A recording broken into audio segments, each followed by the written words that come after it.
Hey folks, over the last few weeks we've been talking about our children's growth, both educationally and spiritually, and what that can look like in the homeschooling journey. We've talked about the Chinese bamboo tree that for 5 years stays as a little 18-inch sprig sticking out of the ground. In that 5th year, boom, it can explode to a height of as much as 85 feet. We've shared how our kids kind of grow with stair steps. They'll grow and then they'll plateau for a long time, and when we're most concerned, it's like God's grace explodes in their heart again and they take another sharp rise and start again. And so this elicits a question. If, when, and how should we engage our children on certain behaviors? And I'd like to address those questions over the course of the next several weeks or so. I remember several years back when I was pastoring, we had a church comprised probably about half homeschooled and half not. And I received a knock on my door one day at my office, and the guy came in, he sat down. Now, this particular gentleman was not overly fond of some homeschoolers in our church. He was a public school parent, and he said, "Kirk, we've got a problem." Very somber. I thought, oh great, what's going on? And he mentioned a young man's name, and he started saying he's got some problems. I just saw him do something, and I thought, oh man, is this a major rebellion that we have going on in our church? And I said, well, what's going on? And he said, well, I saw him take a soda pop out of the refrigerator without asking. Now, what's so ironic about this situation, this man had a child himself in high school who was actually going through some major rebellion, a total debaucherous lifestyle at that time, and yet he was upset because this homeschooler took a soda pop without asking. And I don't know, it might have been his soda pop, but he assumed the worst. And so I looked at this dad and I said, let's just string him up right now. A sarcastic retort was not what this father was expecting. And I called him by name and I said, don't you have enough problems in your own household that you should get upset about someone who took a drink without asking? Now, that caused me to reflect on something.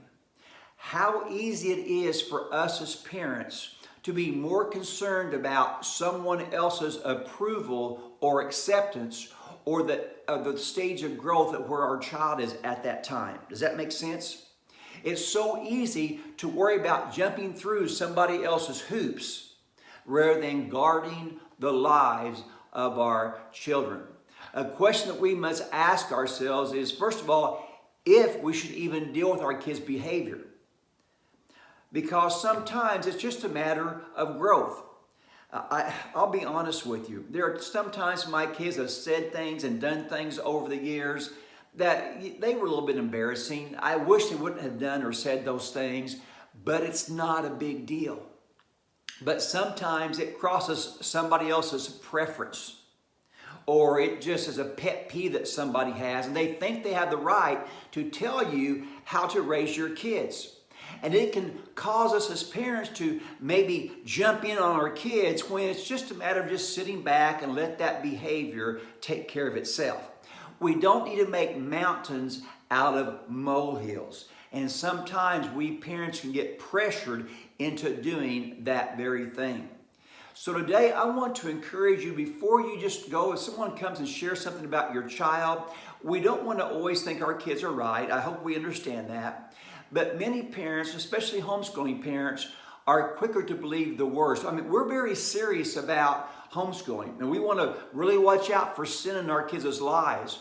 But sometimes we can overreact in that moment, confronting our kids or getting onto them, not so much because they had rebellion in their heart, but maybe because they showed a lack of discretion for the moment, or they crossed somebody else's threshold, be it an extended family member, be it a fellow church member, or perhaps a fellow homeschooler. Again, over a personal preference area. So today I encourage you, while there is time to deal with our kids, and we'll talk about the when and how in the next couple of weeks, but for today, the first question we should ask ourselves is if we should. Folks, a lot of these behaviors take care of themselves over time. And our goal is to get our kids' heart, not their behavior. It's very easy to succumb to the pressure to worry more about their behavior than their heart. We don't worry about the golden egg as much as we do the golden goose that lays the eggs. And so that's what we're after. So this week, be encouraged. Also, be slow to speak, slow to get onto our kids, thinking, first of all, is this one worth fighting for? Is our child in major rebellion, or are they just curious or showed a momentary lack of discretion? Yes, we may give some instruction, but we do it out of love, not out of aggravation or embarrassment because we didn't meet somebody else's expectation. Hope this makes sense. Hope it's an encouragement as we walk this life of homeschooling together. This is Kirk Smith with I.C.H.E's Take 5.